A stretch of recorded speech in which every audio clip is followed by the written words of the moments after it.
ఏం కావాలి? నా ఫోన్ పని చేయట్లేదండి, ఒకసారి చూడరా. సరే మ్యామ్. మీ మదర్ బోర్డు డిస్ప్లే రెండు పోయండి, రెండు కలిపి 2500 అయిపోయింది.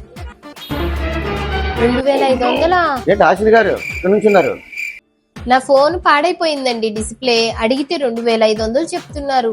ఎందుకు ఆశిష్ గారు మన షాపుకి రండి, 1200 చేసి పెడతాను. ఇచ్చేయండి నా లేదులే ఫోన్. మేడం, నేను చేస్తాలే మేడం. ఈయన 1200కే చేస్తా అంటున్నారు. లేదులే మేడం, నేను 1000 రూపాయలకే చేస్తాలే మేడం.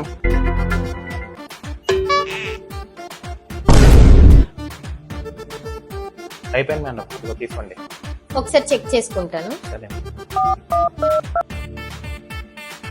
హలో బేబీ, వినిపిస్తుందా? వచ్చేసే, అయితే వెళ్ళిపోదాం.